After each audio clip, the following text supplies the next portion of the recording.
Welcome to Car Swag.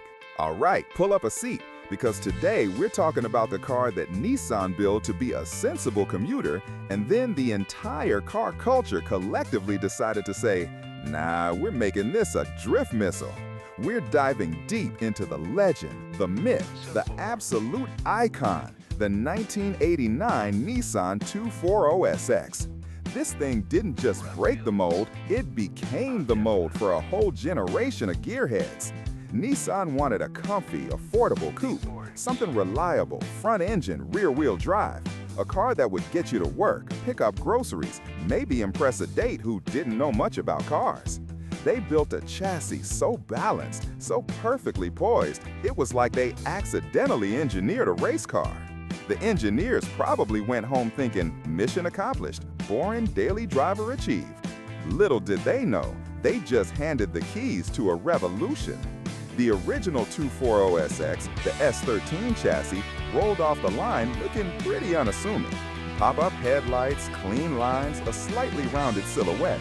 It had that late 80s, early 90s vibe. Cool, but not screaming for attention. The kind of car that looked good in a high school parking lot, blend in at the mall. The sleeper energy meter was barely ticking, chilling out in sensible sedan territory.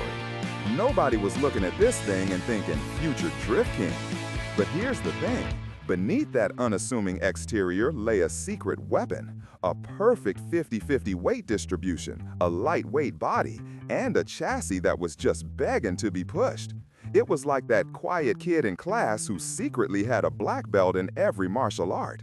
Nissan put a truck engine in it, the KA24DE. Yeah, a truck engine, not exactly a fire breather. It made decent torque, but nobody was winning drag races with it. It was the automotive equivalent of a perfectly sharp chef's knife, but with a plastic handle.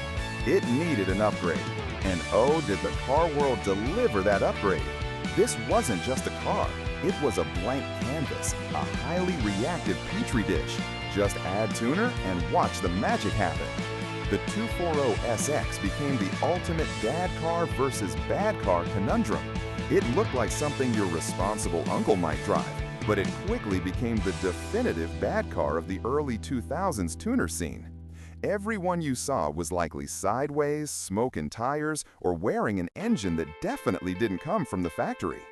The State Route 20DT engine swap became the stuff of legends. Suddenly, this humble coupe was packing turbocharged power, screaming down Touge roads and sliding through corners with a ferocity that defied its origins. It wasn't just an engine swap, it was a coming-of-age story for the car.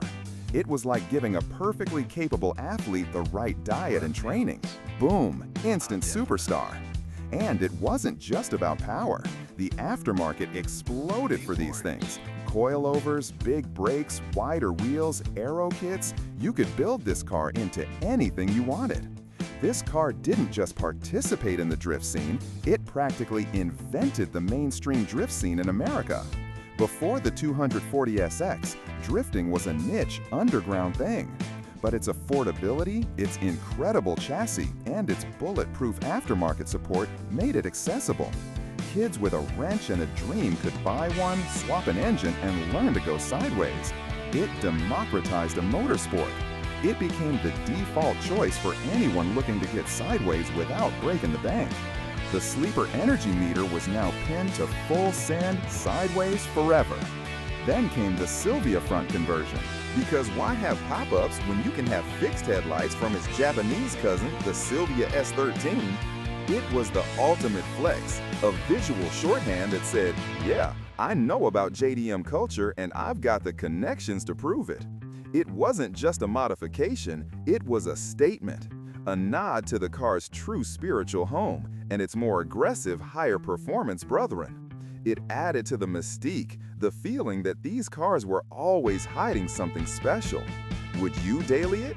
A stock 240SX in 1989? Absolutely. Reliable, comfortable, decent on gas, a no-brainer. A clean stock one today? Maybe. But the odds of finding one are like finding a unicorn doing your taxes. Most 240SXs have lived a hard life. They've been modified, drifted, crashed, rebuilt, and modified again. A heavily modified 240SX with a roll cage and a screaming state of Route 20? That's not a daily driver anymore. That's a weekend warrior, a track weapon, a tire slayer. You'd Uber the kids to school in that thing. The 240SX wasn't born a legend. It was built by the hands of enthusiasts, by the sheer force of car culture. It proved that a car's destiny isn't just decided by the factory. It's decided by the people who drive it, love it, and push it to its limits. It's a testament to simple, honest engineering meeting unbridled passion. It's the ultimate underdog story, a car that found its true calling, not on the daily commute, but on the drift track, in the tuner garage, and in the hearts of a generation. This car is more than just metal and rubber. It's a feeling, a movement, a piece of automotive history that continues to inspire. It's the reason so many of us fell in love with going fast, going sideways, and building something unique. The 1989 240SX, the S13, a legend, plain and simple. Hit subscribe at cr._swag. More legends to roast and toast, one clean photo at a time.